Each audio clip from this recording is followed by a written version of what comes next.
Hello बच्चों। मेरा नाम है मोहित और आपका स्वागत है हमारे यूट्यूब चैनल स्ट्रीट चैंपियन के अंदर। तो आज अपन जो बीए फाइनल ईयर के अगर आप विद्यार्थी हो और आधुनिक भारत का इतिहास का आपका पहला पेपर होता है, अगर वो पेपर है और अभी तक आपने कुछ नहीं पढ़ा है या फिर आप अपनी तैयारी को और अच्छा करना चाहते हो, तो ये वीडियो आपके लिए बहुत मददगार होने वाला है।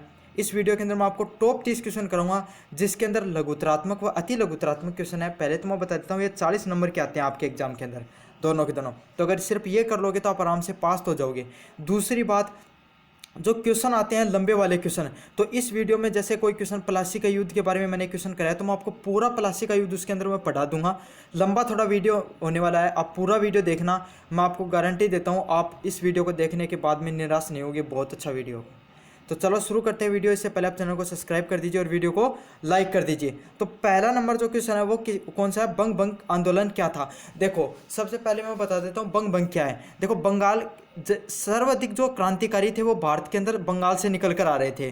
तो अंग्रेजों ने क्या दिमाग लगाया कि अगर अगर हम इस बंगाल को धार्मिक स्तर पे विभाजन कर देते हैं, हिंदुओं को अलग कर देंगे, मुस्लिमों को अलग कर देंगे, तो इसलिए क्या है कि उनमें एकता नहीं रह पाएगी। और उस एकता को तोड़ने के लिए, संगठन को तोड़ने के लिए उन्होंने बंगाल को विभाजन किया। और उस बंगाल के विभाजन के विरोध में एक आंदोलन उठ खड़ा हुआ जिसका नाम था बंग बंग आंदोलन। तो इसके बारे में अब हमें पढ़ेंगे कि बंग बंग आंदोलन क्या था। देखो, सर्वप्रथम इसमें क्या लिखा है कि लॉर्ड कर्जन ने 20 जुलाई 1905 को बंगाल विभाजन की घोषणा करी। तो सबसे पहले आपको ये डेट याद करनी है, और किसने करी थी? लॉर्ड कर्जन ने करी थी। तो क्या करी थी कि लॉर्ड कर्जन ने 20 जुलाई 1905 को बंगाल विभाजन की घोषणा की थी। इसके विरोध में 7 अगस्त 1905 को कलकत्ता के टाउन हाउस में संपन्न एक बैठक में स्वदेशी आंदोलन की घोषणा हुई। मतलब क्या हुआ? 20 जुलाई 1905 को बंगाल विभाजन की घोषणा करी लॉर्ड कर्जन। तो उसका विरोध में 7 अगस्त 1905 में कलकत्ता का टाउन हाउस में एक मीटिंग हुई। ठीक है, वहाँ पर स्वदेशी आंदोलन की घोषणा करी कि बंगाल विभाजन के विरोध में हम एक स्वदेशी आंदोलन की घोषणा करते हैं, और उस बंगाल विभाजन के प्रति बहिष्कार प्रस्ताव भी पारित हुआ।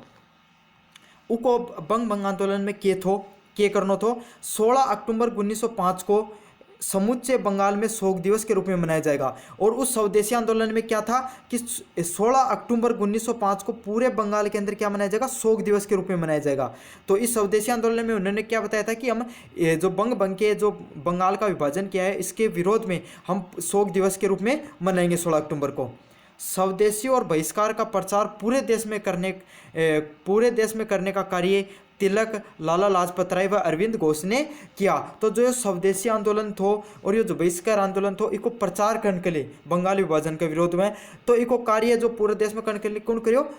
लाल गंगाधर तिलक करियो, लाला लाजपत राय करियो और अरविंद घोष करियो। तो ये तीनों जना मिलके या करी। तो बंग बंग आंदोलन है यो की का विरोध मत हो, बंगाल विभाजन का विरोध मत हो। और कद हो तो बंगाल विभाजन 20 जुलाई 1905 में हो तो लॉर्ड कर्जन की अध्यक्षता में का उपलक्ष्य में के 7 अगस्त 1905 के अंदर स्वदेशी आंदोलन की घोषणा हुई, जिम क्या हो 16 अक्टूबर 1905 में समूचे बंगाल में क्या मनाया जागो? शोक दिवस के रूप में मनाया जागो। ठीक है, ये क्वेश्चन तारा समझ में आ गो। अब दूसरा नंबर क्वेश्चन है कि साइमन कमीशन के बहिष्कार के मुख्य कारण क्या थे? देखो, 1927 से 1928 के बीच में जब इस दौर के अंदर क्या कि भारत के अंदर प्रखर तरीका से विरोध चल रहा था अंग्रेजा को, और यह मांग उठ रही थी कि भारत स्वतंत्र होना चाहिए और हमारा एक अलग संविधान को निर्माण होना चाहिए। तो एक उपलक्ष्य में जो ब्रिटेन गवर्नमेंट है, अंग्रेज गवर्नमेंट है, कंपनी है, वो उन्होंने क्या दिमाग लगाया? एक साइमन कमीशन भेजो, जो भारत को संविधान को निर्माण करने की एक कमेटी भी थी। लेकिन वो कमेटी में क्या करो? एक भी भारतीय शामिल कौन करो, सबका सब अंग्रेजी लोग शामिल था। तो यह चीज़ है कि भाई भारतीय ने बहुत बुरी लगी कि भारत को संविधान को निर्माण हो रहा है और उसके अंदर एक भी भारतीय व्यक्ति को नहीं। तो वह इको अर्थ तो यही है कि अंग्रेज ही व भारतीय लोगों ने सम्मान नहीं देना चाह रही, वह इतनो योग्य कौन समझे कि बस सरकार चला पाए। तो इको लिए उनको बहिष्कार करे गयो साइमन कमीशन को। तो पढ़ांगा कि साइमन कमीशन पूर्व के थो, वह मैं ऊपरी तौर पर सारो समझा दियो। साइमन कमीशन 1927-1928 के बहिष्कार ए विरोध का प्रमुख कारण किसी भी भारतीय को कमीशन में सदस्य नहीं करना तथा कमीशन द्वारा भारतीय की क्षमताओं का निर्णय लेने के भारतीय अपना अपमान समझते थे। देखो यही तो कि जो संविधान बनाने की जो कमेटी बनी जिनको नाम साइमन कमीशन रखे गए हो, उनके कि एक भी भारतीय कौन तो पहलो पॉइंट। दूसरी बात, भारत इस भारतीय के समझा कि अंग्रेजी व भारतीय लोगों ने इतना योग्य कौन समझा कि वह सरकार चला सकेंगे आगे, तो इसलिए कि उनको विरोध समझो और अपमान के रूप में लियो भारतीय लोगों ने। भारतवासी ये समझते थे भारत का संविधान भारतीयों को ही बनाना चाहिए। तो भाई ये तो सच्ची भी बात है कि कोई भी अगर भारत का लोगों की भावना भारत का लोग ही समझ के अंग्रेज क्या समझ सकें। तो इसलिए भारतीयों की क्या मांग थी कि जो संविधान है, भारत को संविधान है, वो किन बनाना चाहिए, भारतवासियों के द्वारा निर्माण करना चाहिए। अंत कमीशन में किसी भी भारतीय संविधान का नई सदस्य का नहीं होना न लिए जाना, उन्होंने ये अनुमान लगाया कि अंग्रेज भारतीय को स्वशासन के योग्य नहीं समझते हैं। तो ये चीज़ों क्या है कि भारतीय लोगों ने बहुत अपमानित महसूस हो वह, तो ये कारण क्या है कि वह उनको विरोध करो। तो यो है साइमन कमीशन का विरोध उनको मुख्य कारण था। यो ध्यान रखना 1927-1928 में आए थे साइमन कमीशन। अब 3 नंबर क्वेश्चन जो बहुत ज़्यादा इंपॉर्टेंट है, काफ़ी बार पूछा गया है, अंग्रेजों द्वारा अवध का विलीनीकरण या अधिकरण कब और क्यों किया गया। तो कद करे गयो, देखो 13 फरवरी। अब मैं थाने सबसे पहले बताऊं कि अधिकरण और विलीनीकरण को क्या हो। अंग्रेजा एक कूटनीति अपनाई कि मान ले कोई भी राजा है वो उनकी बात कौन मान रहे हैं, तो वह उन्हें अपनो अगर वो सानिध्य भी स्वीकार नहीं कर रहे ना, तो उन्हें अपने शासन के अंदर मिला लिया करता। ठीक है, कोई भी आरोप लगाए, कोई भी भ्रष्टाचार लगा के आरोप लगा के उन्हें अपने अंदर मिला लिया करता। इन्हीं विलयीकरण करेगो। तो यो अवध में कद करेगो, यो अपना देखांगा क्वेश्चन के अंदर। 13 फरवरी 1856 को डलहौजी ने नवाब वाजिद अली शाह को पद से हटाने के लिए अवध को ब्रिटिश साम्राज्य में विलाने की घोषणा करी। देखो लॉर्ड डलहौजी के द्वारा यह विलयीकरण की योजना पर लाई गई, कद करी गई 13 फरवरी 1856 में। 13 फरवरी 1856 में अवध को जो नवाब थो वाजिद अली शाह ने पद से हटाने के लिए क्या करो, घोषणा कर दी। डलहौजी ने अवध के नवाब पर आरोप लगाया कि वह अपने शासन कार्यों की उपेक्षा करके 1801 की संधि का उल्लंघन किया है। भाई क्या आरोप लगाया डलहौजी ने पद से हटाने के लिए? यो आरोप लगाया कि 1801 की जो संधि हुई थी ना, उसको वो उल्लंघन कर रहे हैं, अपना शासन के अंदर भ्रष्टाचार कर रहे हैं, वह कुशासन बढ़िया तरीका से प्रशासन नहीं चला रहा है। इसलिए 13 फरवरी 1856 को डलहौजी ने नवाब वाजिद अली शाह को क्या कर दियो, पद से हटा दियो। ठीक है, तो यही थो अवध को विलयीकरण। अवध को नवाब थो वाजिद अली शाह ने डलहौजी हटाए तो 13 फरवरी ने 1856 ने। मेरे साबुतार समझ में आगो को। अब पढ़ांगा पर 4 नंबर क्वेश्चन है। एक क्वेश्चन बहुत ज़्यादा इंपॉर्टेंट है। उग्रवाद के जन्म के 4 कारण बताए। भाई देखो सबसे पहले 2 चीज़ होया करता, उग्रवाद और उदारवाद। सबसे पहले आप दोनों चीज़ें समझा। देखो उग्रवाद कौन आया करता, जो लोग कोई भी शासन या प्रशासन के विरुद्ध अपनो विरोध प्रदर्शित करे हैं, उनकी नीतियां से समर्थन कौन करी, वह लोग मुख्यतः रूप से उग्रवाद के अंतर्गत हुई। उदारवादी कौन लोग हुई, जो सरकार की नीतियां का या फिर सरकार के द्वारा जो कल्याण योजना चलाई जा रही है उनके समर्थन में रही, वह वो लोग के कहलाई उदारवादी कहलाई। फॉर एग्जाम्पल मैं समझाऊँ जी, आज के फिलहाल में जो एनडीए गवर्नमेंट है या फिर बीजेपी गवर्नमेंट है, उनका जो लोग समर्थन कर रहे हैं या जो समर्थन करता है उनकी नीतियाँ को, उन्हें तो एक तरीका से उदारवादी मांस को हो, और जो विपरीत है उन्हें के मांस को उग्रवादी मांस को, उग्रवाद मांस को। देखो उग्रवाद को जो जन्म है ये पश्चिमी देशों का अंदर ही हुए थो, फिर उनको जो परिवर्तित रूप है वो भारत के अंतर्गत आए थो। तो आप समझेगा कि भाई उग्रवाद भारत में किस तरीके से जन्म लियो और अंग्रेजा के विरोधियों किस तरीके से काम करो, बहुत महत्वपूर्ण प्रश्न है, बहुत बड़ा ऐड है। तो देखो 1893 से 1905 तक इंग्लैंड में उग्रवाद दल का शासन था। देखो कि 1893 से 1905 तक इंग्लैंड में भी उग्रवाद दल को शासन थो। भारतीयों और वो के उग्रवाद दल है ना, वो भारतीय ने अधिकार देने का पक्ष में कौन थो, और वो पक्ष में भी कौन तो साथ यहाँ की नीतियाँ अपनाई, जिससे क्या है कि भारतीयों को क्या दमन हो या शोषण करे गयो। तो इस शोषण से को विरोध करने के लिए क्या उग्रवाद को जन्म हो। तो पहला पॉइंट क्या है, उस शोषण से बचने के लिए उग्रवाद को जन्म हो। दूसरा पॉइंट है सबसे महत्वपूर्ण है, 1892 के अधिनियम लोगों के भावना के अनुरूप नहीं था। जो 1892 को अधिनियम जो अंग्रेजी सरकार हुकूमत लेके आई, वो सरकार के थो लोगों का अनुरूप कौन थो, उससे विरोध प्रदर्शन दिखाने के लिए भी उग्रवाद को जन्म हो। तीसरा पॉइंट है, ब्रिटिश सरकार ने उग्रवादियों की मांगों पर ध्यान नहीं दिया, जिससे भारतीय नवयुवकों में तीव्र असंतोष हो। मतलब कि तो ब्रिटिश सरकार है जो लोग नीतियों को विरोध कर रहा था, अंग्रेजी सरकार की जो नीतियाँ उन पर पखर रूप से विरोध कर जा रहा था, तो उनको पर दमन करियो अंग्रेजी सरकार, अंग्रेजी हुकूमत उनको समर्थन कौन करियो, उनकी भावना कौन समझ पाई।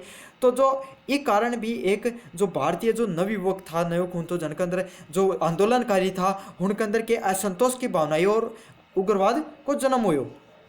तीसरो सबसे महत्वपूर्ण पॉइंट क्या है, देखो कोई भी आंदोलन है, सबसे बड़ा कोई भी आंदोलन खड़े होने का जो मुख्य कारण है वो है आर्थिक कारण। अगर कोई भी व्यक्ति को पेट भूखा है तो ऑब्वियस, तो साफ साफ बात है कि वो कुछ ना कुछ गलत रास्तों जरूर अपनाओगे। तो यही चीज़ है कि भारतीयों में आर्थिक शोषण भी उग्रवाद के जन्म का एक उत्तरदायित्व कारण था। मतलब क्यों कि जो भारत का जो कर व्यवस्थाएं की लागू करी गई और जो इस धन निष्कासन की जो प्रणाली अपनाई गई, जिससे भारत को पीछो भारत से निकाल के अंग्रेज अपने देश में ले रहा था। दूसरी बात, अब कुटीर उद्योग भी खत्म हो रहे थे, क्योंकि अंग्रेज हुकूमत है वो विदेश से अंग्रेजा से सामान लेके भारत में बेच रही थी, अपना प्रोडक्ट को ज़्यादा प्रचार कर रही थी। इसका कारण क्या है कि भारतीय के अंदर जो शोषण है, आर्थिक शोषण भी हो रहे थे, तो इसका विरोध में भी क्या हुए थे, उग्रवाद को जन्म हुए थे। पांचों पॉइंट है भारतीयों में संस्कृति जागरण, जैसे महाराष्ट्र में गणपति पूजा और शिवाजी उत्सव और बंगाल में दुर्गा पूजा से भी लोगों में राष्ट्रीयता एवं देशभक्ति की भावना जागृत हुई। देखो कोई भी आंदोलन होने के लिए सबसे जरूरी चीज़ है संगठन की शक्ति। संगठन होगा, लोग इकट्ठा होगा तो ही कोई आंदोलन, कोई भी विचारधारा है प्रखर रूप से आगे बढ़ पाओगी। तो उरे भी यही थो क्यों हो, जहाँ महाराष्ट्र में गणपति पूजा है करती तो बहुत अलग अलग विचारधारा का लोग एक साथ इकट्ठा होया करता। भारतीय सब लोगों की एक ही प्रॉब्लम थी कि अंग्रेजी हुकूमत के खिलाफ विरोध प्रदर्शन कराया करता। तो इससे क्या कि अलग अलग जो त्यौहार होया करता है, संगठन की भावना उत्पन्न हुई और इससे उग्रवाद को एक जन्म हो, क्योंकि समान भाव की विचारधारा का लोग एक जगह इकट्ठा होना शुरू होगा। देखो एक लंबा क्वेश्चन के अंदर है, जो लॉन्ग क्वेश्चन है उनके अंदर एक क्वेश्चन पूछा जाए, उग्रवादियों के उदय हेतु उत्तरदायित्व परिस्थितियों का वर्णन कीजिए, ब्रिटिश शासन के खिलाफ संघर्ष में उनकी तरीकों की रूपरेखा प्रस्तुत करी जाए। क्या तो यहाँ पूछा जाए, नहीं क्वेश्चन है भी पूछा जाए करे, उदारवादियों एवं उग्रवादियों के बीच में सैद्धांतिक मतभेदों का विवेचना कीजिए। तो सैद्धांतिक मतभेद तो मैं थान बाद में करा दूंगा, लेकिन जो उग्रवादियों की कुछ नीति थी मैं उन्ना और थान बता दूँ उनकी के सिद्धांत था। अगर बड़ो क्वेश्चन आओ तो थे कर दो। पहला सिद्धांत के तो पुण्य स्वराज्य के समर्थक। देखो जो उग्रवादी लोग था वह क्या था, उनकी क्या मांग थी, देखो अब मैं था उनका जो उग्रवादियों का जो मुख्य विचारधारा थी वह एक बार समझाती हूँ, है ना। सबसे पहले क्या है कि जो उग्रवादी था उनकी विचारधारा थी पूर्ण स्वराज की मांग। देखो जो उग्रवाद आंदोलन हुए उसको जो बाल गंगाधर तिलक हैं वह सबसे मुख्य वो था, समर्थक था। तो उनकी क्या मांग थी, पूर्ण स्वराज्य। तिलक क्या कहा करता, यदि स्वराज नहीं मिला तो भारत समर्थ नहीं हो सकता। मतलब अगर स्वराज नहीं मिले, भारत में खुद को भारतीय लोगों को शासन नहीं हो तो भारत कदे भी अपना प्रगति कौन कर सके। स्वराज हमारे अस्तित्व के लिए अनिवार्य है। अगर हमने जिंदा रहना है, अगर हमने हमारी संस्कृति बढ़ाए रखना है तो हमारे अस्तित्व के लिए स्वराज बहुत जरूरी है। वे कहते थे स्वराज मेरा जन्मसिद्ध अधिकार है, मैं इसे लेकर कहूँगा। तो लाला लाजपत राय और विपिन चंद्र पाल भी भावना को क्या था, प्रबल समर्थक था। तो हण की जो उग्रवादी थी, हण की पहली मांग क्या थी, पूर्ण स्वराज की मांग। दूसरी बात क्या है, उग्रवादियों के साधन, मतलब उग्रवाद के उग्रवादी लोगों का क्या साधन होया करता, मैं थन बताऊँ। देखो उदारवादी लोग था ना, वह क्या कि जय मान लो ऐसा समझ लो कि वह चिट्ठी लिखण में या फिर न्यायिक प्रणाली से जो अपनो संविधान न मान के या न्यायिक प्रणाली के थ्रू अंग्रेजी सरकार ने हटाने पे या दबाव बनाने का प्रयास किया करता। लेकिन जो उग्रवादी उनकी सोच बहुत अलग थी, वह अपनी राजनीतिक अधिकार प्राप्त करने के लिए क्या किया करता, संघर्ष किया करता, जन आंदोलन को रूप लिया करता, सरकार की नीतियों को बहिष्कार किया करता, स्वराज जैसे आंदोलन और स्वदेशी जय का आंदोलन को रूपरेखा रखी।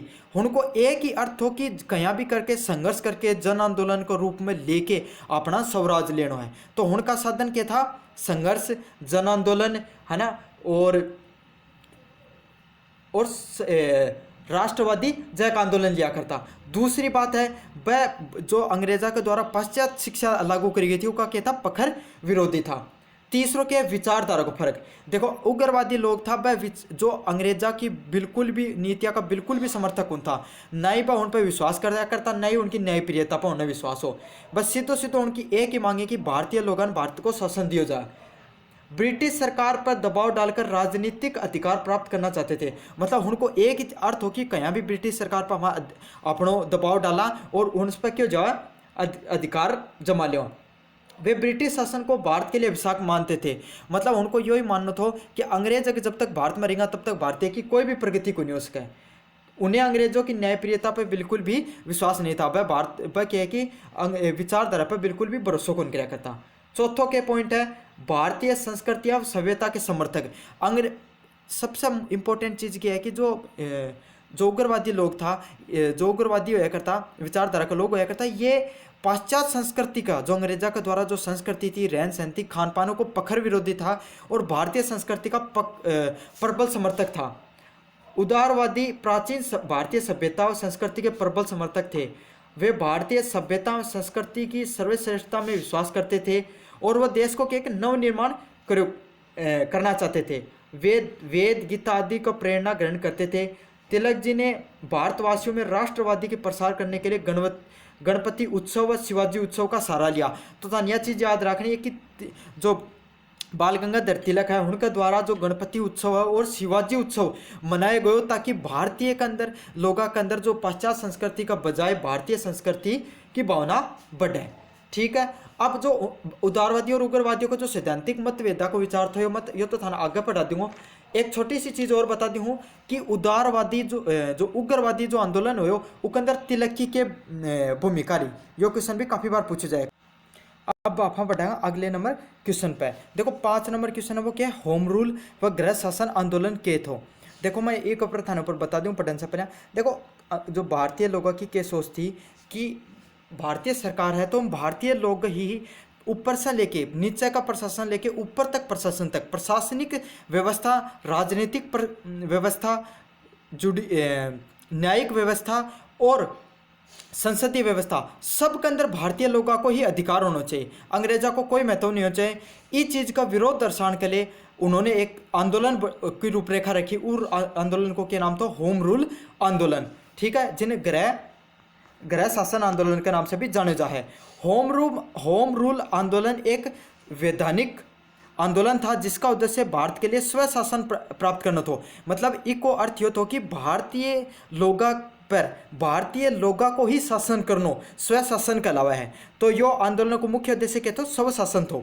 श्रीमती एनी बेसेंट तथा बाल गंगाधर तिलक होम रूल आंदोलन के प्रमुख नेता थे। तो श्रीमती एनी बेसेंट और बाल गंगाधर तिलक है वो जो होम रूल आंदोलनों का प्रमुख प्रवर्तक नेता थे।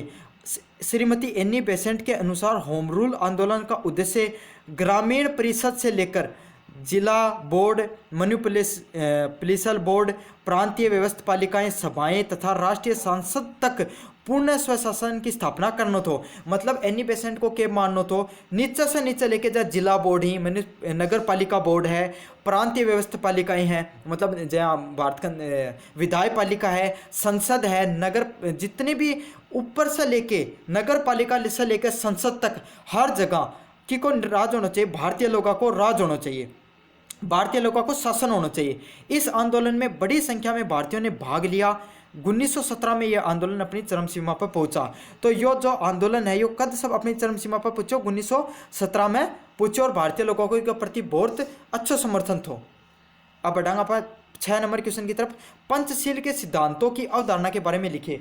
तो अपना ये बताना कि पंचशील सिद्धांत क्या है। देखो भारत की जो बहुत प्रकार की नीति हुए हैं, कोई भी देश चलाने के लिए 2 प्रकार की नीति मुख्यतः, एक और राष्ट्रीय नीति और एक आंतरिक नीति। तो भारत की जो अंतर्राष्ट्रीय नीति है जिस पर भारत काम कर रहा है उनके अलावा है पंचशील सिद्धांत के अलावा ही। देखो भारत को जो पंचशील सिद्धांत है वो 2 चीज़ों पर निर्भर है, एक तो शांति प्रिय, दूसरा गुट निरपेक्ष रह के रहना। दोनों चीज़ मैं थान समझाऊंगा, लेकिन पहले आप पढ़ रहे हो एक एक करके चीज़। भारत की शांति प्रियता पंचशील या 5 सिद्धांतों से प्रतिपादित होती है। सबसे मुख्य बात क्या है भारतीय पंचशील सिद्धांत की, शांति प्रियता। मतलब हम भारतीय लोग ही या फिर भारतीय सरकार है वह सब लोग की चीज़ को सबसे मुख्य उद्देश्य उनको क्या है, शांति प्रियता मतलब अपनो मुख्य उद्देश्य है कि भारत कोई भी देश के साथ आक्रमण नहीं करेगो, हम सबके साथ बढ़िया नीति अपनाऊंगा। अगर कोई दो देश आपस में आक्रमण कर रहे हैं, ये युद्ध की स्थिति उत्पन्न हो रही है, तो हम कोई भी गुट को साथ कौन देवा थे। देश को जाए शीत युद्ध हुए तो यूएसएसआर और अमेरिका दोनों आपस में लड़ाई कर रहा था, तो उस समय पे भी कोई भारत कोई भी गुट को साथ कौन दियो। आज तक भारत एक निष्पक्ष रूप से खड़े रहा है, कोई भी गुट को साथ कौन दिया। तो यह ही भारत की पंचशील नीति को एक मुख्य आधार है, वो कौन सा, शांति प्रियता है। तो पहला नंबर पर पढ़ांगा एक दूसरे की प्रादेशिक अखंडता और सर्वोच्चता का पारस्परिक सम्मान करना। मतलब इसको अर्थ यही है कि भारत है वो कोई भी दूसरा देश की जमीन पर कब्जा कौन करेगो। पहला मुख्य नियम है, मतलब एक दूसरे की प्रादेशिक अखंडता व सर्वोच्चता का पारस्परिक सम्मान करने का अर्थ यही है कि जो कोई भी दूसरो देश है, जहाँ भारत में पाकिस्तान है, पाकिस्तान की कोई भी जमीन है ऊपर जब तक कब्जा कौन करो, जब तक कि अगर फर्स्ट अटैक भारत कदे भी कौन करो, एक अर्थ है। दूसरा अन्य आक्रमणकर्ता, मतलब भारत कदे भी ना ऐसी अगर भारत सर्वप्रथम हथियार नहीं चलाएगा, ये इस नीति का सर्वप्रथम सिद्धांत है। मतलब अन्य आक्रमण कि भारतीय लोग पहले युद्ध की कोई भी स्थिति को निर्माण कौन करेंगे, अगर युद्ध हुआ है तो हम मुंह तोड़ जवाब देंगे, यो पंचशील सिद्धांत को नियम है। तीसरों के पॉइंट है एक दूसरे के आंतरिक मामलों में हस्तक्षेप नहीं करना, हस्तक्षेप की नीति। मतलब जब मैं एक छोटी चीज बताऊँ था, इस समय जब पाकिस्तान के अंदर थे देख रहे हो जो राजनीतिक उथल पुथल चल रही है, तो भारत है यहाँ को कोई भी मुद्दों या बयान नहीं देगो कि जिससे कि उनकी राजनीतिक स्तर पर या आंतरिक मामला में हस्तक्षेप पूछा है। या फिर यहाँ भी सोच लो, या फिर यहाँ मान लो कि श्रीलंका के अंदर अभी थोड़े से दिन पहले जब गृह युद्ध की स्थिति बन गई थी, या फिर जो आंतरिक विरोध हो रहा था, तो भारत आया कि कोई भी चीज़ गुण करो जिससे कि एक राज्य उठेगा प्रधानमंत्री ने हटा के दूसरा प्रधानमंत्री ने बना दियो। जहाँ मुख्य तौर पर अमेरिका और जो चीन की नीति है ना, हस्तक्षेप करना दूसरा का बीच में, वह भारत की नीति को नहीं। तो चौथा क्या है, परस्पर लाभ तथा समानता। ये नीति का अंतर्गत क्या है, भारत अपनी व्यापारिक दृष्टि से आया की स्थिति बनाओगो कि दोनों देशों को परस्पर लाभ हो है, आपनों भी लाभ हो है और हुन को भी लाभ हो है, और दूसरा दोनों तरफ से समान रूप से अधिकार मिले। यहाँ को नहीं कि एक तरफा ही लाभ हो रहा है। पांचवा है शांतिपूर्ण अस्तित्व है, जियो और जीने दो का सिद्धांत है। भारत को पंचशील सिद्धांत को आखिरी व सबसे महत्वपूर्ण सिद्धांत क्या है, शांतिपूर्ण जीने का सिद्धांत। मतलब हम ये सिद्धांत को मुख्य रूप यही है कि मैं ना तो कोई गुट निरपेक्षता करांगा, ना मैं कोई युद्ध को समर्थन करांगा, और ना ही मैं सर्वप्रथम युद्ध करांगा। अगर मार पर कोई अटैक करा तो मैं मुंह तोड़ जवाब देंगा। तो ये पंचशील सिद्धांत है, यो बड़ा क्यों नाम भी आया करो, छोटा क्यों नाम भी आया करो। तो मैं थाने बता दियो है ये पॉइंट ही मैं थाना सारा ना एक्सप्लेन करके बता दी, अब थे तारे साबुन लिख दियो। चौथा व सबसे महत्वपूर्ण प्रश्न है रेतवाड़ी व्यवस्था। यो क्वेश्चन कौन पढ़ाऊँ, क्योंकि मैं यूट्यूब पर एक ही पूरी वीडियो बना दी रेतवाड़ी व्यवस्था के द्वारा। सबसे पहले मैं बता दूँ रेतवाड़ी व्यवस्था थॉमस मुनरो के द्वारा शुरू करी गई थी, तो यो जाके वीडियो देख लो थे। अब 8 नंबर क्वेश्चन क्या है, दस्तक प्रथा क्या थी। देखो पहले मैं समझाऊं, दस्तक प्रथा एक भारत के अंदर अंग्रेजा ने को शासन करने के लिए बहुत मददगार होने वाली प्रथा थी। या क्या थी कि एक फारूक सियर नाम का मुगल सम्राट थो, वो अंग्रेजा ने यह अधिकार दे दियो कि तेरा एक निश्चित कर जमा कराओ वार्षिक, और भारत के अंदर या बंगाल के अंदर है ना मुक्त रूप से वो वार्षिक कर जमा कराने के बाद था कोई भी कर जमा कराने की जरूरत कौन पड़ेगी, निःशुल्क थे के कर्ज को व्यापार कर्ज को। ई नीति को अंग्रेजा बहुत फायदे उठायो, वह खुद तो निःशुल्क व्यापार कराया करता, साथ भारतीय व्यापारियों ने भी निःशुल्क व्यापार करने लगा। इस सब बंगाल के अंदर के हो जो आर्थिक दशा है राजकोष में बहुत घाटो होगो। दूसरी बात कुछ आया कि स्थिति उत्पन्न हुई कि जो बक्सर को युद्ध हो और प्लासी को युद्ध हो, जिसमें जो बंगाल का नवाब है आर्या, और आखिरकार के अंतर्गत अंग्रेजा सरकार की हुकूमत या अंग्रेजी जो ब्रिटिश कंपनी थी ईस्ट इंडिया कंपनी, उसकी भारत के अंदर स्थापना होगी और बंगाल में स्थापना होगी। तो पढ़ांगा दस्तक प्रथा क्या है।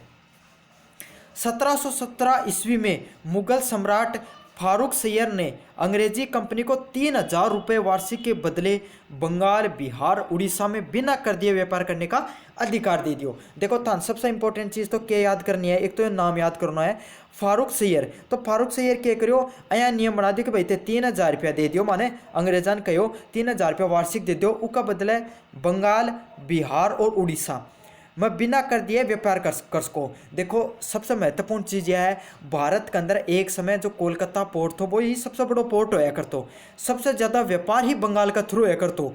तो इसलिए कि बंगाल में मुक्त कर बिना कर दिए अंग्रेजन या व्यापार करने की अनुमति मिल गई, जो उन्हें बहुत फायदेमंद हुई। अंग्रेज अपने दस्तक अनुमति पत्र भारतीय व्यापारियों को बेचकर धन कमाने लगे और बंगाल के नवाब को के राजकोष को हानि पहुंचाने लगे। मतलब वह क्या करने लगा, खुद तो बिना करके व्यापार करे करता, साथ भारतीय व्यापारियों भी बिना मुक्त करके निःशुल्क करके कराने लगा। मतलब ऐसा कर दिया करता कि जब बंगाल में मान लो व्यापार करने पर 20% को राजस्व हो, तो वह क्या कराया करता, भारतीय व्यापारियों कह देता थे मान सिर्फ 10% कर देते हो और थे मार दस्तक प्रथा को यो कागज है यो ले लो और निःशुल्क व्यापार करो। तो इस अंग्रेजन दुगुनो फायदे हो रहे थे। एक तो बंगाल का नवाब ने राजस्व कौन मिल रहे हो, दूसरी बात अंग्रेजा रुपया भी कमा रहा था इन फायदों लेके। जिको मीर जाफर के है वो मतलब विरोध करियो तो वो कोई फलस्वरूप प्लासी जो युद्ध हुए थे और जिसमें उन्हें हार मिली थी। कंपनी के कर्मचारी निजी व्यापार में भी दस्तकों का प्रयोग करके राजकोष को हानि पहुंचाने लगे थे। तो ये जो दस्तक प्रथा थी अब भारतीयों के लिए बहुत बेकार रही। मतलब अंग्रेजी हुकूमत जो शुरू हुई उसका पीछे मुख्य कारण क्या था, या दस्तक प्रथा ही थी। अब पढ़ांगा आपका काल कोठरी या ब्लैक होल की घटना। देखो सिराजुद्दौला थो वो जो बंगाल को नवाब थो क्यों वो अंग्रेज है ना उसकी बात मानना बंद कर दियो। एक बार वो बोलियो कि चौड़ी कोठी में एक उनकी जो बंगाल के अंदर एक चौड़ी कोठी नामक जगह है उठे अंग्रेजा की फैक्ट्री थी। वो फैक्ट्री के अंदर एक बार सिराजुद्दौला बोलियो कि भाई थे मन एक बार थारी फैक्ट्री में दिखाओ कि के काम करो, कितना अधिकारी हैं, कितना कर्मचारी हैं, के थारी सैन्य क्षमता है। लेकिन अंग्रेजा मना कर दियो, बोले मैं तो कौन दिखाऊँ। तो इस चीज़ से सिराजुद्दौला ने बुरो लग्यो और वो क्या करो अचानक से एक दिन आक्रमण कर दियो और आक्रमण कर दियो। तो इससे अंग्रेजा ने तैयार कौन था, तो लगभग तो अधिकतर तो अंग्रेज भाग गया, लेकिन कुछ 146 अधिकारी था। या कुछ मानो है कुछ अंग्रेजा को यो एक लेखक होया करता तो इतिहासकार होलवेल को कि 146 अधिकारी वो फैक्ट्री के अंदर मौजूद था। उनने सिराजुद्दौला एक कमरा के अंदर बंद कर दियो। उसका अंतर्गत क्यों बहुत ज़्यादा गर्मी थी उस दिन और उसमें 123 अधिकारियों की मृत्यु होगी और 23 अधिकारी सिर्फ जीवित बच पाया। और ई घटना ने क्या कहलाया, जहाँ काल कोठरी की घटना कहलावा है। भारतीय इतिहासकार इन पूर्ण रूप से झूठी काल कपोल की घटना या काल्पनिक घटना बतावे हैं कि अया की घटना कोई इतिहास में हुई को नहीं। होलवेल अपना फायदा उठाने के लिए एक झूठी घटना फैलाई ताकि जो बंगाल को जो नवाब है सिराजुद्दौला उसके खिलाफ एक नेगेटिव या गलत नकारात्मक प्रभाव बन सके। तो यह थी काल कोठरी की घटना। मैं एक बार पढ़ के भी बता दूँ था।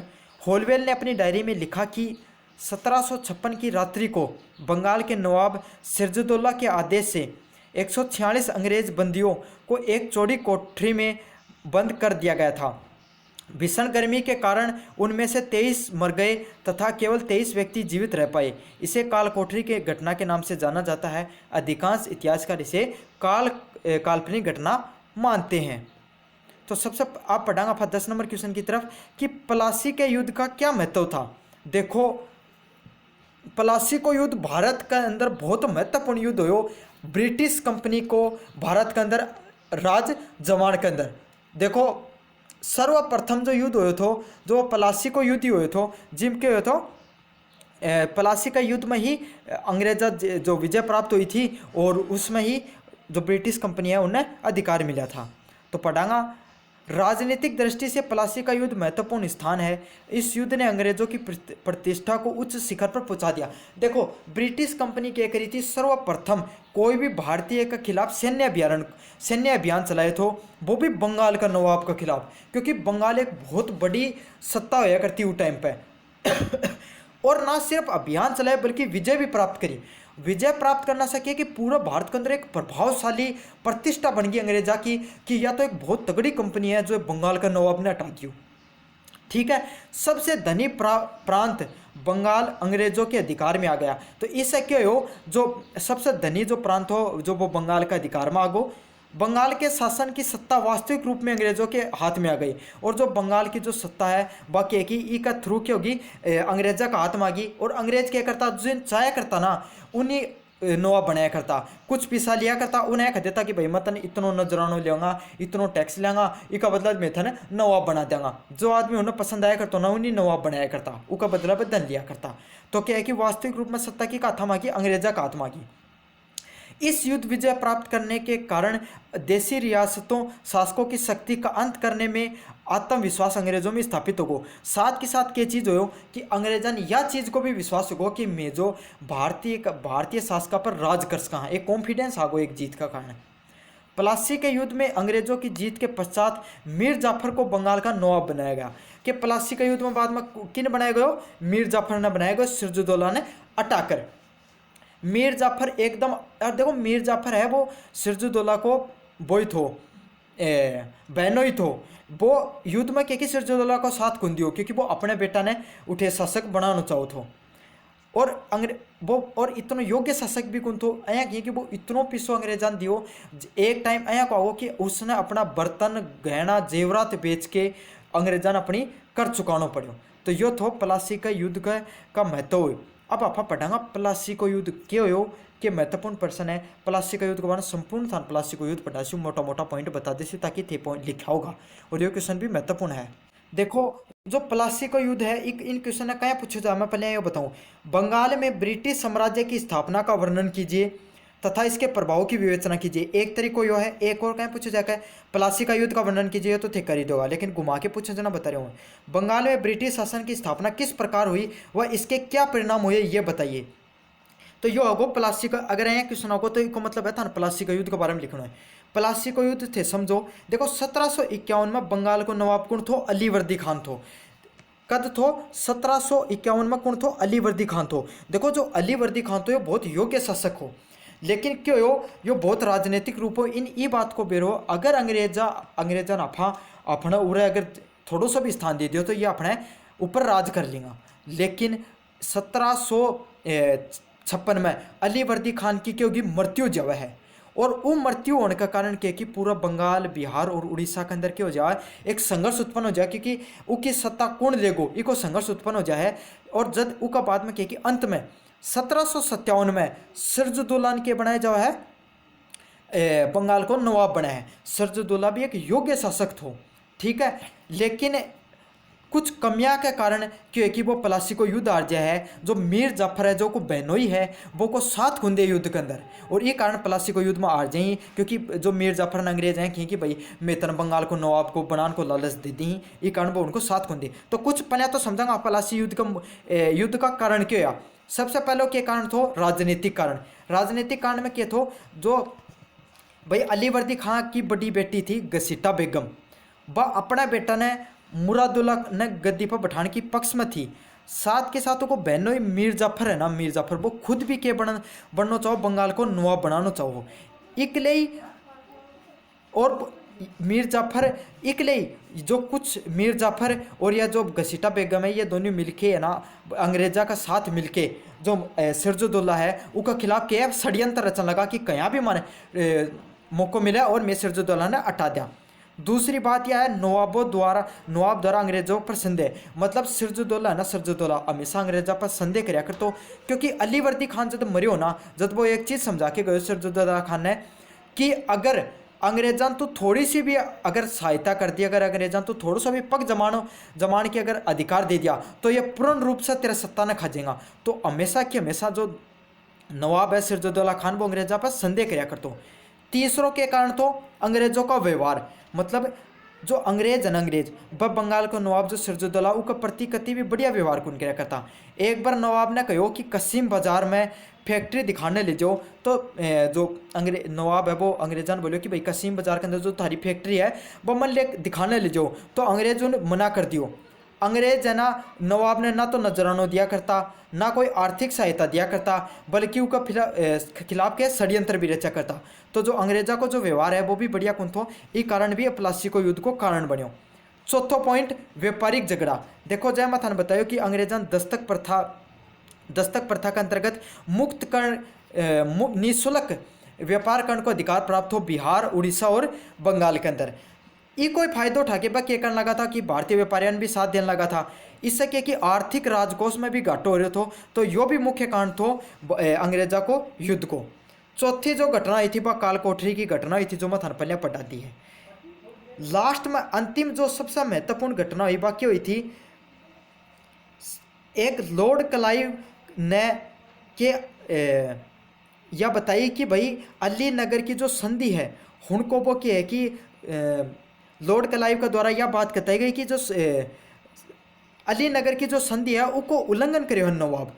तो वो इस चीज़ को बहानो दे के और प्लासी का युद्ध में ना अंग्रेजा के करियो युद्ध छेड़ दियो बंगाल का नवाब के खिलाफ। तो कद 23 जून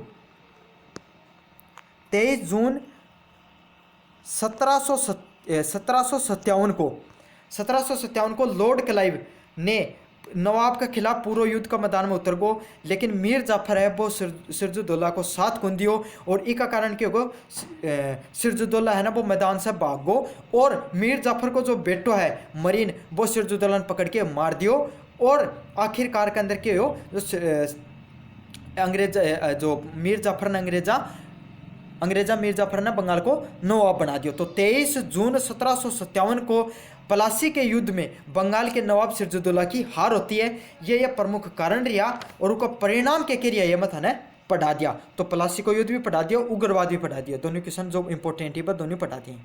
अब पढ़ांगा अपना सहायक संधि प्रथा क्या थी। देखो एक अंग्रेजा के दिमाग लगायो कि एक नीति लेके आया अंग्रेज सहायक संधि का नाम से, जहाँ ही अंग्रेजा बंगाल के ऊपर अधिकार जमा लियो या फिर और धीरे धीरे अधिकार जमा लगे। तो वह क्या करियो कि भारत उन्हें एक चीज़ को बेरो पाटियो कि भारत के अंदर एक सबसे बड़ी कमी है कि एक शासक है बा एक दूसरा ने चावे को नहीं, मतलब एक दूसरा के प्रति एकता को नहीं उनके अंदर। तो उस चीज़ को फायदा उठा के वह फूट डालो राज करो की नीति अपनाई। और क्या अपनाई कि वह बोलिया कि भाई मान लो मैं तेरे दूसरा शासक ना रह देंगा, ठीक है, मैं तन सैन्य सहायता भी दे देंगा, लेकिन उसका बदला तने एक संधि करनी पड़ेगी। क्या संधि करनी पड़ेगी कि तने जो पहली बात तो यह है कि हमारे साबू काम करना पड़ेगा। दूसरी चीज़ है कोई भी नीति बनाओगे तो मन पूछना पड़ेगा जी बाहर जो सेना है ना, सेना अंग्रेजा की सेना थारे रियासत के अंदर आवेगी, उसका बदले सारो खर्चो थाने उठाना पड़ेगा। तो यही क्या कहलाई सहायक संधि कहलाई, जिम क्या कि भारतीय शासका ने ना अंग्रेज सैन्य मदद दिया करता, उसका बदला वह कुछ आर्थिक और राजनीतिक फायदे लिया करता, जिन सहायक संधि कहलाई। देशी रियासतों के शासकों को कंपनी का प्रभुत्व स्वीकार करना पड़ता था। तो सबसे मुख्य पॉइंट क्या हो, दो देशी रियासत है उनका शासका ने कंपनी को प्रभुत्व स्वीकार करना पड़ता। दूसरों क्या है, भारतीय शासक अपने राज्य में अंग्रेजों को छोड़कर किसी अन्य किसी यूरोपीय को अपनी नौकरी पे नहीं रख सकते थे। मतलब सीधी सीधी बात है, जी का साथ सहायक संधि कर लेना उसका साथ उठे ना अंग्रेजी व्यापार करेगा, दूसरी यूरोपियन कंपनी को नहीं आसका है, जब फ्रांसीसी कंपनी होगी, पुर्तगाली कंपनी, कोई कंपनी को नहीं आसका है। तीसरा पॉइंट, भारतीय शासकों को अपने राज्य में कंपनी की एक सेना रखनी पड़ती थी। तो तीसरा सबसे महत्वपूर्ण पॉइंट क्या हो कि भारतीय शासकों को अपने राज्य में कंपनी की एक सेना रखनी पड़ती थी। मतलब भारतीय शासक ने भाई अंग्रेजी सेना ही सहायता देगी और उसको सारो खर्चों को उठाओगे वो शासक उठाओगे। चौथा पॉइंट क्या हो, भारतीय शासक को अपने राज्य में एक रेजिडेंट रखना पड़ता था। चौथा पॉइंट यह है कि मतलब भाई एक आया को एक अधिकारी नियुक्त करती होगी रेजिडेंट नाम को, जो उठे रिया कर तो देख रेख में। अब चौथी और सबसे जो 12वां इंपॉर्टेंट क्वेश्चन है, स्थायी बंदोबस्त व्यवस्था। बहुत महत्वपूर्ण प्रश्न है, यो भी बहुत बार पूछा जा, मैं इन छोटा तरीकों भी बढ़ासी हूँ और लॉन्ग टर्म में भी यो क्वेश्चन करा देसी स्थायी बंदोबस्त वाला। कॉर्नवालिस ने पूर्व लगान व्यवस्था दोषपूर्ण थी। जो भाई कॉर्नवालिस के मानियो कि पूरा की जो पहले जो लगान व्यवस्था है वो बहुत बेकार है। तो एक लिए वो 10 फरवरी 1790 के अंदर एक नई भूमि लगान व्यवस्था लेके आए, जिसको नाम के दियो स्थायी बंदोबस्त व्यवस्था दियो।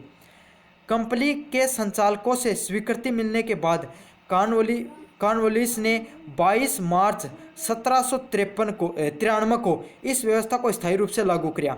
तो कद करो 23 मार्च 1793 ने जो स्थायी बंदोबस्त व्यवस्था पर लागू कर दी गई।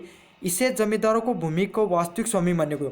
खास बात यही कि जो स्थायी बंदोबस्त जो प्रणाली थी, व्यवस्था थी, एक अंदर वास्तविक जो जमीन का जो स्वामित्व था वो की का थम तो जमींदारा का थम तो, रेयतवाड़ी में की का थम तो, रेयत या किसाना का थम तो।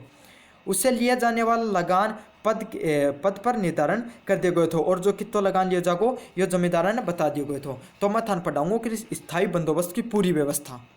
देखो अब आप देखांगा कि जो स्थायी प्रबंध या स्थायी बंदोबस्त की जो व्यवस्था है उसकी के व्यवस्थाएं थी, मतलब उसका के नियम था। सबसे पहली चीज़ है जो स्थायी बंदोबस्त में क्या करी गई थी, जमींदारा के लिए कि जो भूमि को जो स्वामित्व है वो किन दे दिए गए थे, जमींदार दे दिए थे। जमींदार उस भूमि को बेच सकते थे, खरीद सकते थे तथा लगान को वसूल सकते थे। दूसरी चीज़, और इस सब चीज़ों के लिए उन्हें क्या करना, कोई पूछना कौन पड़तो। दूसरी चीज़ है सरकार के द्वारा जो कर या लगान को निश्चित कर दिया गया था और बार बार उस कर को नहीं बढ़ाया जा सकता था, एक बार ही स्थायी कर लगा दिया गया था।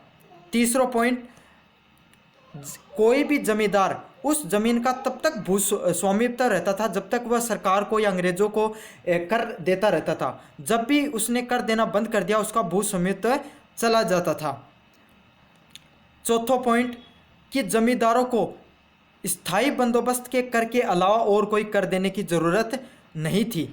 चौथा पॉइंट, पांचों पॉइंट के थो जमींदारों से अन्य न्यायिक अधिकार, सभी जितना भी न्यायिक का अधिकार है वह सब छीन लिया गया था। छठा पॉइंट, जमींदारों को पट्टे दे दिए गए थे उस जमीन के बदले।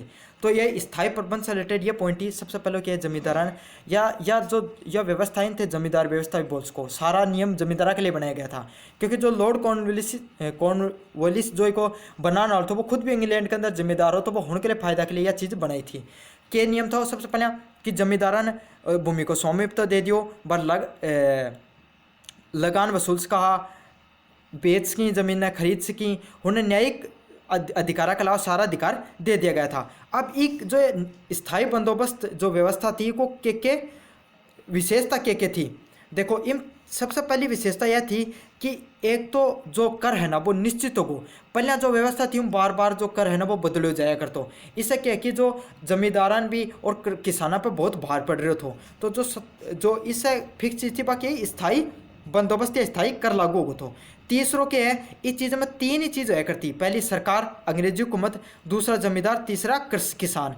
या मतलब ये बहुत ज़्यादा पेच पसाद कौन था, बस तीन ही चीज़ थी। और इससे क्या फ़ायदा हो कि ज़्यादा प्रशासनिक दृष्टि से भी यह बहुत सही रही। तीसरी बात यह जमींदारों के लिए बहुत ज़्यादा लाभदायक रही, क्योंकि जमींदार ज़मीन खरीद भी सका, बेच भी सका और बस स्वामी भी था। तो इससे क्या हो कि जो जमींदारी में लॉर्ड कॉर्नवालिस का क्या होगा, राजभक्त बन गया था। अब देखो इस स्थायी बंदोबस्त का के गुण था, अब पढ़ांगा अब गुण का बारे में, मतलब एक ही व्यवस्था पढ़ा दी, विशेषताएं पढ़ा दी, अब गुण का बारे में पढ़ांगा। तो सबसे पहले कहते हो कि बार बार लगान निर्धारित करने के उत्तरदायित्व से मुक्ति, मतलब बार बार लगान, एक बार स्थायी लगान कर दिए गए तो बार बार लगान को नहीं लगाना होया करते एक अंदर।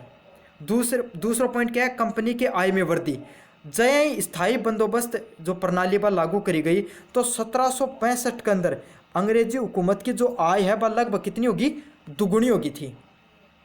तीसरों के है अंग्रेज कंपनी के कर्मचारियों को लगान की व्यवस्था से मुक्ति, मतलब सारी की सारी लगान की जो व्यवस्था है बाकी पर डाल दी, अंग्रेजा पर डाल दी। तो अब क्या होगा, जो जमींदारा पर डाल दी सॉरी, तो इसे अंग्रेजी कर्मचारी क्या कि मुक्त होगा और होना और किसा प्रशासनिक कार्य में लगा दिया, तो कंपनी के कर्मचारियों भी फायदो मिलो। तीसरी बात क्या है, बंगाल में उपज की वृद्धि, मतलब कि इससे सबसे ज़्यादा फायदा की कोई जमींदारों को, तो जमींदारों को फायदा हो तो वह धनपति होया और वह व्यापार भी करने लगा साथ के साथ, तो इस व्यापार से क्या है कि बंगाल को भी फायदा हो। चौथा पॉइंट क्या है, व्यापार तथा वाणिज्य में विकास। कृषि के विकास के साथ व्यापार व वाणिज्य में भी पर्याप्त विकास हुआ। जमींदार लोग बड़े अमीर हो गए व उद्योग धंधे और व्यापार में धन लगाने लगे, तो जमींदार लोगों के पास पिछवागो व उद्योग धंधा में लगाने लगा। इससे क्या कि बंगाल को व्यापार भी बहुत बढ़गो थो। 9 के जमींदारी वर्ग को लाभ, सबसे ज़्यादा इस चीज़ में किन फायदे हो, जमींदार वर्ग ने हो, क्योंकि या जो नीति बनाई गई थी या जमींदारा के लिए सबसे महत्वपूर्ण थी। इन जितना भी हित है वह अंग्रेज जमींदारा का हित में था, तो अंग्रेज जो जमींदार हैं वह इस नीति से बहुत ज़्यादा पिस्सों कमाए, बहुत ज़्यादा धन उनकन पूछको थो। अब क्या है स्थायी बंदोबस्त के दोष, तो स्थायी बंदोबस्त जो नीति होगा के दोष रिया। सबसे पहले है किसानों की दुर्दशा, मतलब किसानों के लिए यह नीति बिल्कुल भी सही कौन थी, स्थायी बंदोबस्त से किसान जमींदारों की दया पर आश्रित हो गए थे। मतलब सीधी सीधी बात यही है, कोई भी मान ले जमींदार है वो चाहतो उतना लगान वसूल तो और अत्याचार किया कर तो अगर कोई लगान नहीं दे पाता हो तो इससे किसानों की क्योंकि दुर्दशा होगी, बहुत बेकार रही। दूसरी बात यह है, कृषकों किसानों की हितों की उपेक्षा, मतलब यह जो नीति बनाई गई स्थायी बंदोबस्त नीति यह पूर्ण रूप से जमींदारों के लिए बनाई गई थी। इन जमींदारों को फायदा तो इन जो किसानों का हित था ना वह पूर्ण रूप से हटा दिया गया था। मेटकॉफ नामक एक व्यक्ति है, उसने क्या कहे तो हमें एक स्वामी वर्ग तैयार करने के लिए देश की समस्त संपत्ति को नष्ट कर दिया और दूसरों की संपत्ति उस स्वामी वर्ग के अधीन कर दी थी। ठीक है। चौथा पॉइंट क्या था, राज्य के भावी हितों की उपेक्षा, मतलब यह लगान व्यवस्था लगा के जमींदारा की आय में तो बहुत व्यवस्था वृद्धि हुई, साथ के साथ सरकार की आय में भी बहुत वृद्धि हुई, लेकिन जो किसान है या फिर जो जो नीचे को जो वर्ग होया करतो वह उनकी आर्थिक दशा बहुत खराब होगी। तो इससे क्या है कि जो मुख्य रूप से जो राज्य है उसकी जो व्यवस्था है वह बहुत खराब होगी। ठीक है। अन्य ब्रिटिश प्रांतों में लगानों की उच्च दर, एक मुख्य दोष ब्रिटिश सरकार के लिए क्या था कि जो और अन्य प्रांत था ना उन तो जो कर व्यवस्था थी उसका कर का बहुत अधिक वैल्यू थी, बहुत ज़्यादा कर लगाया करता अंग्रेज, लेकिन उरा के एक ही स्थायी कर लगा दियो। अब अंग्रेज ना तो उन्हें बढ़ा सकता था ना कम कर सकता था, तो अंग्रेज जाकर यह चीज़ को क्या रियो एक नुकसान रियो। तो ये जो स्थायी बंदोबस्त है उसका एक नुकसान का पॉइंट रिया। अगले नंबर 13 नंबर क्वेश्चन पर क्या पढ़ांगा, सर्वोच्चता से क्या संबंध है। तो आप पढ़ा यो क्वेश्चन भी बहुत महत्वपूर्ण, काफ़ी बार आयड है, तो मैं इन क्वेश्चन था लॉन्ग स्वरूप में भी पढ़ाऊंगा। सर्वोच्चता से क्या कहा जाए, भारत में ब्रिटिश सत्ता की स्थापना के बाद धीरे धीरे देशी राज्यों ने ब्रिटिश सरकार के अधीनता स्वीकार कर ली। मतलब क्या हो कि धीरे धीरे जो भारत की देशी रियासत थी वह भी ब्रिटिश सरकार की अधीनता स्वीकार कर ली और उन्हें प्रमुख सत्ता मान लियो। तो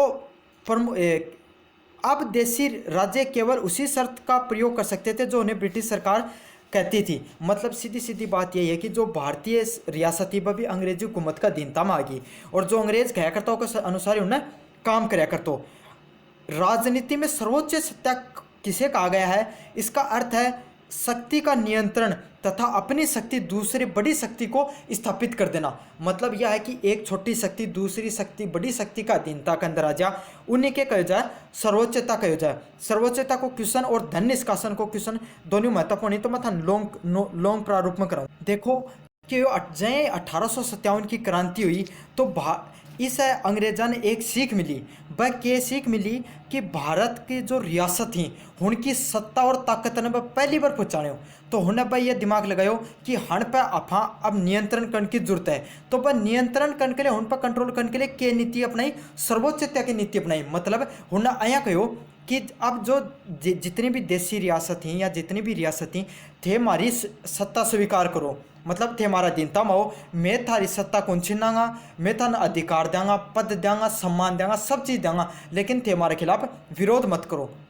ईस्ट इंडिया कंपनी ने तो जो अंग्रेज जो ब्रिटेन को शासन है, ब्रिटेन को संसद वो अपना भारत वापस बुला ली और भारत के ऊपर डायरेक्ट रूप से ब्रिटेन को जो संसदों को अधिकार होगो, तो इन्हीं के कहलाई गई सर्वोच्चता कहलाई गई। अब सर्वोच्चता का क्या कहीं कहीं विकास करे गयो ये मैं बताऊंगा, कुछ 5-6 पॉइंट जो थे याद रख लियो और उन्हें कर लियो। सबसे पहला पॉइंट है 1858 का महारानी विक्टोरिया का घोषणा पत्र। देखो 1858 में महारानी विक्टोरिया ने घोषणा पत्र में कहा था कि भविष्य में ब्रिटिश सरकार भारतीय राज्य के नरेश व शासकों व प्रांतों को कभी भी अपने अंदर विलय नहीं करेगी। मतलब देखो जहाँ गोद निषेध प्रथा अपनाई थी है ना, जिसके अंदर क्या कि कोई भी अगर कोई भी राजा का बालक नहीं है तो वो गोद को ले इसका वो डायरेक्ट रूप से विलय हो जाएगा। एक विलयकरण की जो योजना थी, बस सब जो जन का अंतर्गत जो नरेश जो राजा था भारतीय राजा था उनमें क्योंकि विरोध उत्पन्न हो लगो था, तो हुन चीज़ें नहीं कहते हो कि कहो कि मैं यहाँ की कोई भी नीति को लियावा जिससे कि थारी सत्ता चली जा भारतीय नरेश राजाओं की, तथा साथ ही देशी नरेशों राजाओं नवाबों के साथ जो समझौते व प्रबंध हुए हैं ब्रिटिश सरकार उनका आदर करेगी। मतलब यह कही गई कि जो ब्रिटेन सरकार है वह हमेशा जो भी समझौता है ना उनको हमेशा सम्मान करेगी और आदर करेगी और उनका अधिकार की रक्षा करेगी। साथ के साथ जो गोद लेने का अधिकार की है वो मान्यता दे दी। मतलब पहले गोद निषेध प्रथा थी, उन हटाके के कर दी कि अंग्रेजी जो जो भारतीय नरेशी पे गोद भी ले सके हैं बच्चा ने, ताकि वो अपना शासनकाल बना सकें। ई नीति को जो 1858 को जो घोषणा पत्र काढ़ो यह कि भारतीय नरेशा का पक्ष मत हो, ताकि वह के की जो विरोध है वो थोड़ा कम हो जाए। दूसरा पॉइंट क्या था, देशी राज्यों पर प्रशासन का नियंत्रण। लॉर्ड मोयो ने राजपूतों के देशी नरेशों को संबोधित, लॉर्ड मोयो क्या कहो थो कि आप थे ना राजपूतों थे मन बढ़िया प्रशासन दो, हम चाहते हैं कि समस्त राजपूताना न्याय तथा व्यवस्था की स्थापना हो और प्रत्येक व्यक्ति की संपत्ति सुरक्षित रहे। लॉर्ड मोयो कहो कि थे मारो साथ दो, मैं तारो साथ देंगा, मैं तारी कोई भी संपत्ति ने नुकसान कौन पहुंचाना। तो यो क्या कि धीरे धीरे वह देशी रियासत पर अपनो अधिकार जमान लगा। तीसरा पॉइंट क्यों, रेजिमेंटों का बढ़ता हुआ प्रभाव। ब्रिटिश सरकार देशी राज्यों पर निगरानी के लिए मतलब क्या करियो, एक आया को अधिकारी या एक रेजिमेंट जमा कर दी हर एक राज्य के अंदर सहायक संधि के अंतर्गत, जिससे क्या है कि वह अधिकारी है ना या फिर वह रेजिमेंट ही निर्धारित कराया करती कि कौन नवाब बनेगो कौन के करोगो, सब कुछ है ना, मतलब वह रेजिमेंट ही उस रियासत को ध्यान रखा करती। चौथा पॉइंट क्या है, देशी नरेशों को उपाधियाँ प्राप्त करना। ब्रिटिश सरकार क्या करो, जो भारतीय नरेश होया करता ना उन्हें अच्छा अच्छा पद दे दिया है ना, ताकि वह उनका चाटुकार बन जाए है ना, अच्छा अच्छा पद दे दिया। एक पद्धति कर दी कि ना उन्हें तोपा की सलामी देनी शुरू कर दी। अगर मान ली कोई भी नरेश कोई भी राजाओं की नवाब बात कौन मान रहे अंग्रेजी हुकूमत की, तो कि तोपा की सलामी कम कर दिया करता। ठीक है, तो इससे क्या होगा कि मतलब प्रतिष्ठान आहत होया करता, तो इससे बचने के लिए वो विरोध कौन कराया करता। दूसरी चीज़ के दरबार को आयोजन करने लगा।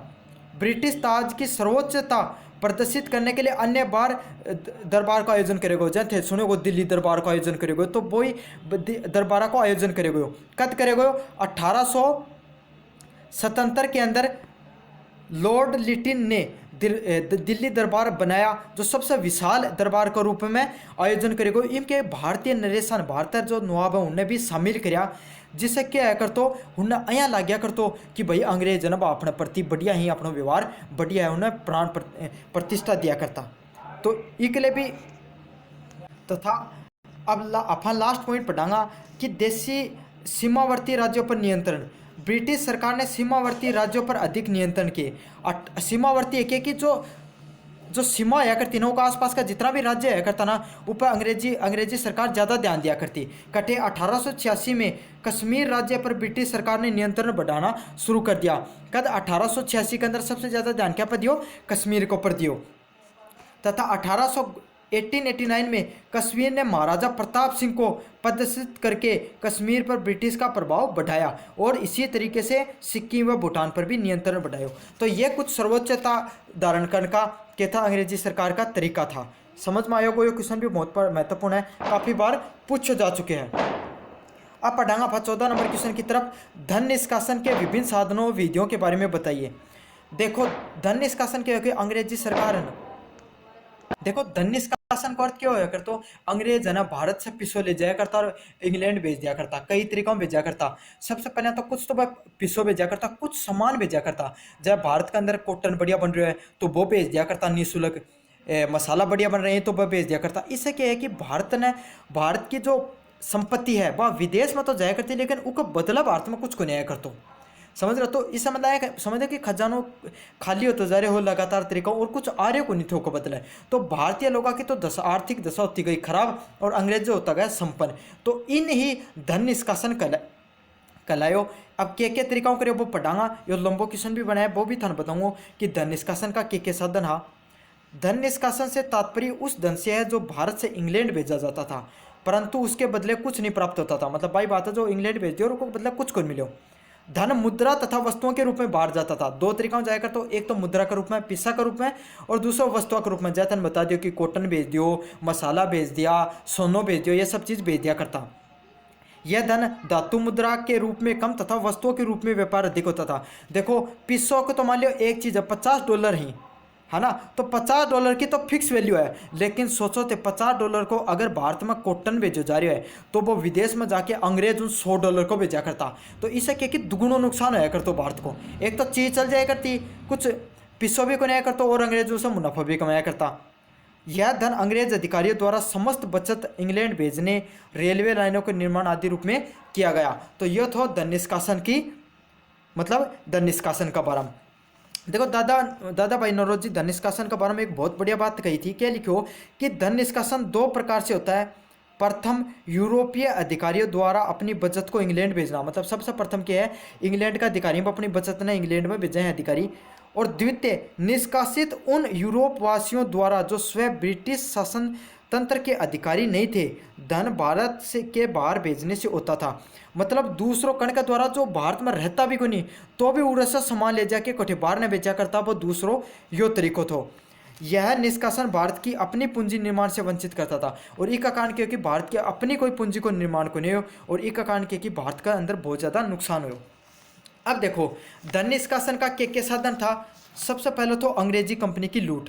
तो कंपनी क्या है कि अपने हिसाब से नरेशन बैठाया करती। जब बंगाल को नवाब मीर जाफर ने बैठाया, मैं थाने बताया तो बैठा दिया, उसका मतलब है उनको 2 करोड़ रुपया लिया। 2 करोड़ रुपया चुकाने के लिए मीर जाफर ने अपना आभूषण तथा अंत में यह होगी कि उसने अपने हर जेवरात तक बेचना पड़ेगा। तो यो है कर तो कि अंग्रेजी कंपनी है ना, नरेशन बढ़ाने का बदला पिसा लिया करती, और योग पिसों की भेजा करती, वह बचत करके इंग्लैंड में भेजा करती। दूसरों के है अंग्रेजी कंपनी द्वारा व्यापार। देखो अंग्रेजी कंपनी भारत में व्यापार पर नियंत्रण करके अतुल धनराशि इंग्लैंड भेजी। बाकी एक अंग्रेज क्या करता, कच्चो माल खरीदा करता भारत से, है ना, जिसे कम भारत में ना कम पिसा पे कॉटन खरीद लियो, कच्चो माल खरीद लिया करता, और विदेश में जाके उन्हें दुगुना रुपया से बेचा करता। तो दूसरा तरीकों क्या है, अंग्रेजी कंपनी क्या है कि व्यापार करके भी भारत में खूब लूटियो। तीसरों क्या है, सार्वजनिक ऋण लेके भारत में होने वाले युद्धों तथा ब्रिटिश प्रशासन संबंधियों में जो भी व्यय होता था उसे भारतीय ऋण कहता था। देखो सहायक संधि में क्या बताया गया था कि कोई भी ऋण होगो ना, कोई भी युद्ध होगो या कोई भी रेजिमेंट को जो व्यय है, जो खर्चा होगा कौन उठाओगो, वो शासक उठाओगो। तो ये रूप में जितना भी वह ऋण लिया करता, वो ऋण भी वह क्या कराया करता, उठे बेच दिया करता। 1914 से पहले ब्रिटिश पूंजी लगभग 97% भाग भारतीय सरकार की विभिन्न योजनाएं जैसे रेल, सड़क परिवहन, बैंक, चाय, रबर आदि बगीचों व कृषि साधनों के उपयोग आदि के कार्य में लगा हुआ था। इसके अतिरिक्त अंग्रेजों ने भारत में अपनी सत्ता बनाए रखने के लिए ऋण लिया, जिसका घातक प्रभाव भारत की अर्थव्यवस्था पर पड़ा। भारत से जो धन इंग्लैंड जाता था वह सार्वजनिक ऋण के रूप में भारत में आता था। ठीक है, तो मतलब एक सार्वजनिक ऋण के रूप में भी लागू हो। चौथो क्या है,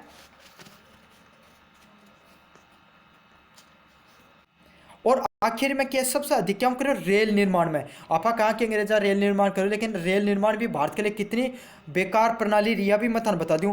भारत में रेल के निर्माण के लिए अंग्रेजी पूंजीपतियों को अत्यधिक लाभ पर ठेका दिया। मतलब क्या कि अंग्रेजी ठेकेदारों ने ठेका दिया। इस पूंजी विनिमय में 5% की गारंटी ब्याज तथा लाभ में आधा हिस्सा देना स्वीकार किया गया। मतलब 5% पर क्या कि उन्हें ब्याज दिया अंग्रेजी ठेकेदारों की, भाई जितना भी थे निर्माण करोगे 5% में था ने ब्याज पर देंगा, और जितना लाभ होगा ना ऊपर 50% देना पड़ेगा। लेकिन 1850 से लेके 1900 तक लगभग भारत में 58 करोड़ रुपया को घाटो हो अंग्रेजी पूंजीपतिया ने रेल निर्माण के अंदर, और यो भी पीसो कठे से काट्यो, भारतीय से ही काट्यो। ठीक है, आप पढ़ांगा भात धन निष्कासन का परिणाम, मतलब धन निष्कासन से क्या परिणाम होया। पहला परिणाम है निर्धनता में वृद्धि। धन निष्कासन के परिणाम स्वरूप भारत में निर्धनता बढ़ती चली गई। धन, खाद्यान्न, कच्चे माल व निष्कासन के पैदावार कम होगी और गरीबी बढ़ गई। मतलब क्या हो, बाहर से पीछो चल जाया करता, कच्चो माल ले लिया करता, ऋण के रूप में ले लिया करता, भू व्यवस्था के रूप में, कर व्यवस्था के रूप में ले लिया करता, बस सारो इंग्लैंड भेजा करता। भारत में तो कोई फायदा को नहीं, ये सब भारत में क्या होगी, निर्धनता फैली। दूसरों क्या है, भारतवासियों की पूंजी संचय का असमर्थन होना। मतलब जितना भी पैसा था वो इंग्लैंड में चले गए, भारतीयों की अपनी कोई पूंजी कोई से कोई निर्माण को नहीं हो। ठीक है, दूसरों क्या है कि पूंजी की हानि से। और तीसरों के पॉइंट है कुटीर उद्योग को खत्म होना। अंग्रेज क्या क्या करता, खुद का जो विदेशी प्रोडक्ट था, विदेशी जो सामान थो, वस्तु थी, उनको ज़्यादा प्रोत्साहन दिया करता। इससे क्या कि धीरे धीरे भारत को जो कुटीर उद्योग है ना वो खत्म हो गो, और भारत के अंदर बहुत अधिक रूप से बेरोजगारी फैल गई, और भारत की जो संपत्ति वह भी धीरे धीरे खत्म हो रही थी। तो इससे आर्थिक रूप से भी भारत बहुत नुकसान हुआ। चौथा पॉइंट क्या है, करों का भार। धन निष्कासन के कारण भारतीयों पर कर का अत्यधिक बोझ पड़ा। भारत के प्रति व्यक्ति आय पर 14% से अधिक आय था।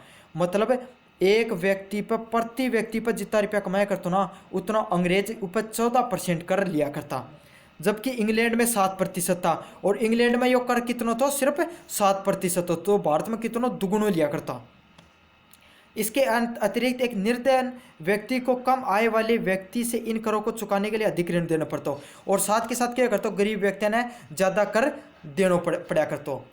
पांचवा पॉइंट क्या है, भारतीय कृषि का पिछड़ापन। देखो सबसे मुश्किल बात क्या है कि भारत के अंदर आज भी भारतीय कृषि इतनी सही तरीका से नहीं है कि अब हम बहुत ज़्यादा पिछो कमाओ। तो भारतीय कृषि पर बहुत अधिक कर लगाया गया, उपज थी कम, इसका कारण भी प्रभाव पड़े। चौथों क्या है, बार बार अकाल पड़ना। देखो 19वीं शताब्दी के अंदर कुल 24 बार अकाल पड़े, और हर बार जब जब अकाल पड़े तब तब भारत की आर्थिक दशा है वह खराब होगी और औद्योगिक विकास भी रुक गो, साथ के साथ निर्धनता बढ़ती चली गई। तो ये ही धन निष्कासन का नुकसान। अगर ये वीडियो थे देख लोगा पूरा तो था और कुछ पढ़ने की जरूरत नहीं है, लगभग चीज़ें से मैं थाने कवर करा दूँ। 15 पॉइंट है, भारत में पुनः जागरण का क्या आशय है। सबसे अब पढ़ा 15 नंबर क्वेश्चन पर, भारतीय पुनः जागरण से आप क्या समझते हैं।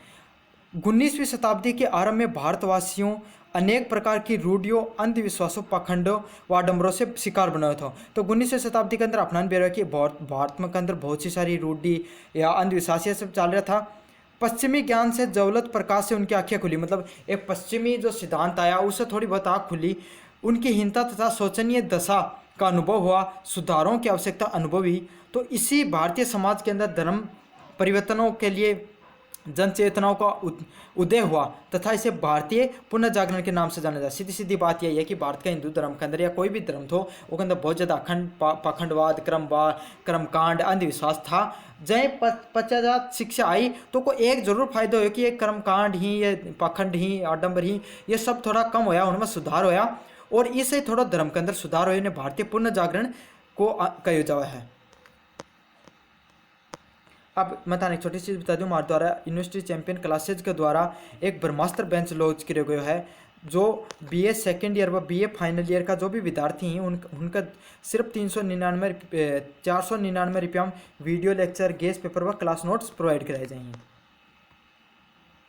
भारतीय सामाजिक सुधार आंदोलन में ब्रह्म समाज के योगदान की रूपरेखा दीजिए। ये क्वेश्चन भी बहुत ज़्यादा इंपॉर्टेंट है, थाने जरूर सब देखना और कर जाए, बट लॉन्ग क्वेश्चन भी कर जाए।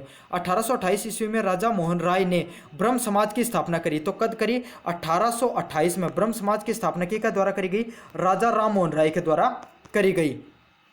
ब्रह्म समाज ने हिंदू धर्म के व्याप्त धार्मिक पाखंडों, आडंबरों का विरोध किया। तो जो राजा मोहन राय को क्या काम हो कि भाई वो जो जितना भी भारतीय हिंदू धर्म के अंदर धार्मिक पाखंडी, आडंबरी, उनको विरोध करियो। हिंदू धर्म को प्रगतिशील बनाने पर विचार दिया। ब्रह्म समाज ने सामाजिक कुरीतियों के निवारण पर बल दिया। इसके प्रयास में 1829 में सती प्रथा को सबसे पहले जो राजा मोहन राय के द्वारा जो किया करेगा, सती प्रथा को रोक लगाई गई 1829 के अंदर। देखो एक अंग्रेजी हुकूमत के द्वारा एक बिल है जिसका नाम था एल्बर्ट बिल में क्या बताया गया कि भारतीय जो जज है ना, भारतीय जज है ना, अंग्रेजा के जो अंग्रेजी सरकार का जो भी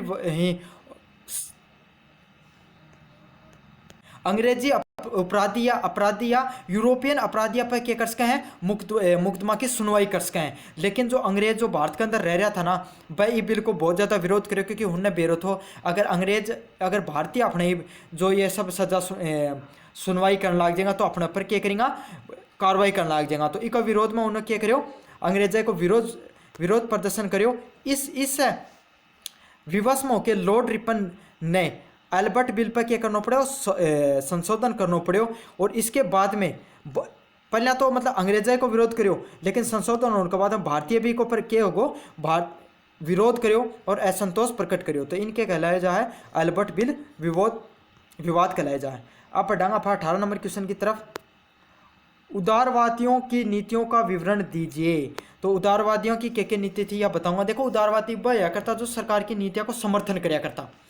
तो पहली है क्रमबद्ध सुधार करवाना, प्रशासन परिषदों सेवाओं स्थानीय संज्ञाओं में सुधार करना। मतलब जो उदारवादियों के कामों पर सरकार को साथ देके धीरे धीरे मतलब प्रगतिशील तरीकों के कराया करता, सरकार को साथ देके सुधार कराया करता, मतलब उन्हें बात बना के। दूसरी, ब्रिटिश शासन के अंतर्गत स्वशासन की प्राप्ति करना, मतलब ब्रिटिश शासन को साथ देना तथा उनको समर्थन करके स्वशासन या भारतीय को शासन प्राप्त करना। तीसरा यह तो हो संवैधानिक संसाधनों से अपनी मांगे अपनाना, मतलब जो उदारवादी लोग था ये संविधान मान्या करता है, ये कहा करता कि संवैधानिक तरीकों अपना के अपनी मांगा को मांग करना। चौथा पॉइंट क्या है, ब्रिटेन के साथ भी संबंध बनाए रखना। हनको चौथा पॉइंट ये भी था कि वह जो ब्रिटेन सरकार ही उनका साथ संबंध तोड़ा कौन करता, उनको डायरेक्ट विरोध कौन क्या करता, उनकी धीरे धीरे बात मनवाया करता, तो उनके साथ भी संबंध बनाए रखना भी रखा करता। पांचवा पॉइंट है प्रशासनिक न्याय तथा आर्थिक सुधारों को लागू कराना, मतलब यह एक ही अंग्रेजान अपनी बात रखा करता, उनकी थोड़ी बहुत बढ़ाई भी कर दिया करता, तो वह कि उनको थोड़ा सुधार कर दिया करता, एक लेके प्रशासनिक न्याय को आर्थिक सुधारों में लागू करना। भारत में राष्ट्रीय एकता की भावना को एकत्रित करना, और उनको अंतिम उद्देश्य क्योंकि भारत में राष्ट्रीय एकता ने बढ़ावा देना, तो यह है उदारवादियों की नीतियों को वर्णन। अब आप बात करेंगे 19 नंबर पॉइंट पर उदारवादी व उग्रवादियों की विचारधारा में अंतर स्पष्ट करो। तो उग्रवादी व उदारवादी की विचारधारा के अंतर तो यो बताना है।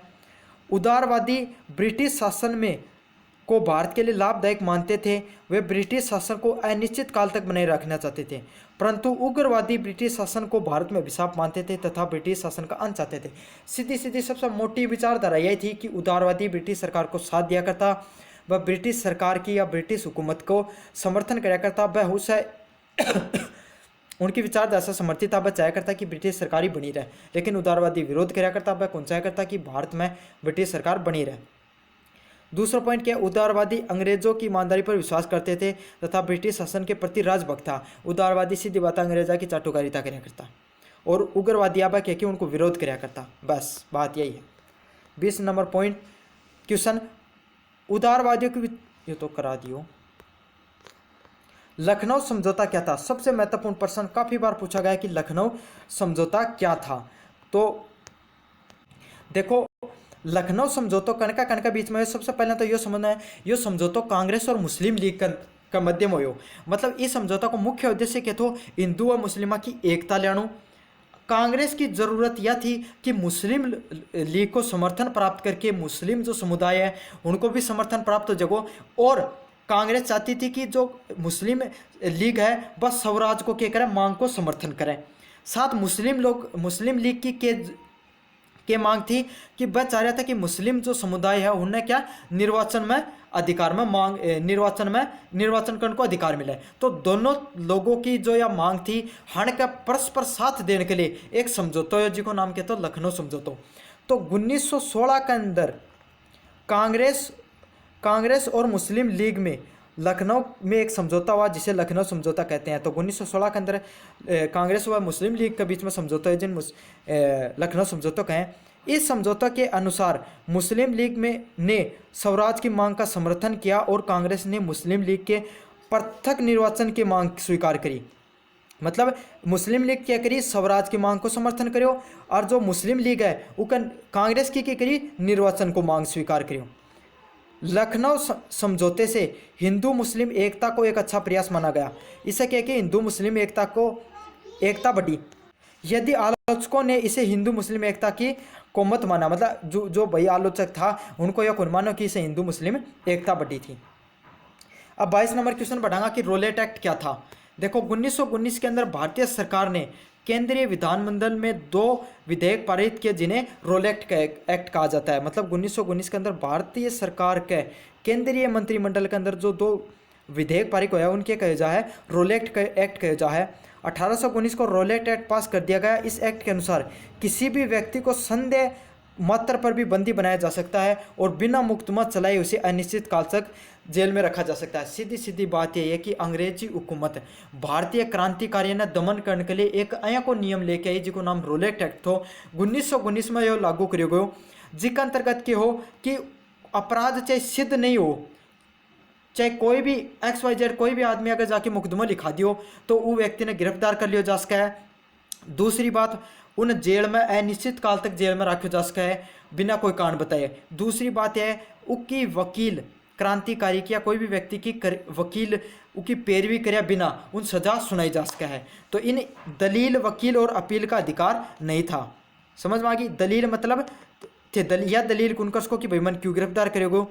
दूसरों क्या है वकील कुन मिला कर तो, और अपील क्या है उसके अंदर क्या है कि जो जज है थारी अपील की सुनवाई कौन कर सकता, सीधी थाने सजा सुना सकता था। तो दलील वकील और अपील को अधिकार एक अंतर्गत कुन थो, यो ही रोलेक्ट एक्ट थो। अब पढ़ांगा जलियांवाला बाग हत्याकांड। देखो 13 अप्रैल 1919 को अमृतसर में जलियांवाला बाग में एक सार्वजनिक सभा का आयोजन होता है। तो सबने बेरा कि 1919 के अंदर अमृतसर के अंदर जलियांवाला बाग हुआ है कद 13 अप्रैल ने। कद हुआ है 13 अप्रैल ने 1919 ने जलियांवाला में एक क्रांतिकारी व सारा मिलके एक सभा का आयोजन कर रहा था, जिसके अंदर जनरल डायर है ना, बिना कोई भी अनुमति या बिना कोई भी चेतावनी दिया सीधो गोली चला दिया है, जिसके अंदर लगभग 20,000 व्यक्ति एकत्रित था, जिसे एकत्रित हुआ था, जिसे हजारों में संख्या मर गया था। लेकिन अंग्रेजी सरकार कितना बताया, सिर्फ 279 व्यक्तियों के मारण की रिपोर्ट दी तथा 1200 लोग घायल हुए, ये संख्या उन्हें बताई थी। अब आप आखिरी नंबर क्वेश्चन पर पूछांगा असहयोग आंदोलन के कारणों के बारे में बताइए। तो असहयोग आंदोलन क्यों आयो इसके बारे में आप पढ़ांगा। तो पहला क्वेश्चन है गांधी जी ने को 1919 के अधिनियम का असंतोष था। तो 1919 को जो अधिनियम आयो थो रोलेक्ट एक्ट थो, उसके खिलाफ अधिनियम के खिलाफ जो असंतोष या विरोध दर्जान के लिए असहयोग आंदोलन शुरू करियो। दूसरो कारण क्या थो, रोलेक्ट एक्ट में गांधी जी एवं भारतवासियों में तीव्र असंतोष थो। तो जो रोलेक्ट एक्ट आयो थो जिन दलील वकील व अपील को जो सिद्धांत हो वो छीन लियो गयो थो, तो उसके खिलाफ भी के भारतवासियों में तीव्र असंतोष हो। तो इसे बचने के लिए असहयोग आंदोलन शुरू करे गयो।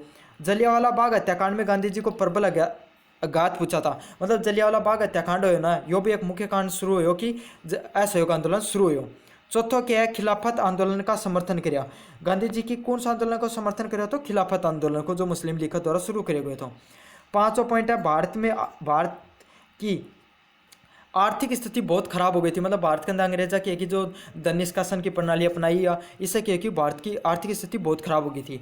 छठो पॉइंट है हंटर कमेटी की रिपोर्ट से गांधी जी को निराश हुए। तो जो हंटर कमेटी जो रिपोर्ट है, गांधी जी ने बहुत निराशा पूछी। इसका कारण भी क्या है, असहयोग आंदोलन शुरू हो। अब पढ़ांगा 25 नंबर पॉइंट पे दांडी मार्च पे। इससे पहले मैं पढ़ा दूँ असहयोग आंदोलन को क्या महत्व होया ताकि वो जावा था। असहयोग आंदोलन ने राष्ट्रीय आंदोलन को एक जन आंदोलन के रूप में दिया। मतलब असहयोग आंदोलन थो यू के राष्ट्रीय आंदोलन और एक जन आंदोलन को रूप को भाग लियो। ठीक है, इस आंदोलन में देशवासियों की राष्ट्रीयता का प्रसार हुआ। इससे क्या कि हर व्यक्ति के अंदर एक राष्ट्रीयता की भावना जागी और भारतवासियों में साहस, निर्भयता, त्याग तथा बलिदान की भावनाओं का संचार हुआ। इससे क्या हो, साहस, निर्भयता मतलब लोगों के अंदर एक साहस, त्याग और बलिदान की भावना आई। और स्वराज्य की कि भाई भारतीय लोग भी स्वराज कर सकें, उसकी क्या है भावना प्रबल हुई। भविष्य में यो ही एक आंदोलन है जो एक बहुत बड़ो जन आंदोलन के रूप में उभर के आयो। आप पढ़ांगा 27 नंबर क्वेश्चन की तरफ।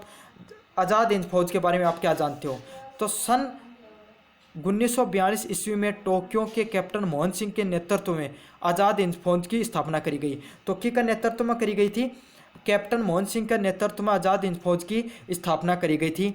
8 जुलाई 1945 को सुभाष चंद्र बोस ने आज़ाद हिंद फौज की कमान संभाली थी। तो 8 जुलाई 1945 में आज़ाद हिंद फौज की कमान कौन संभाली थी? सुभाष चंद्र बोस संभाल ली थी।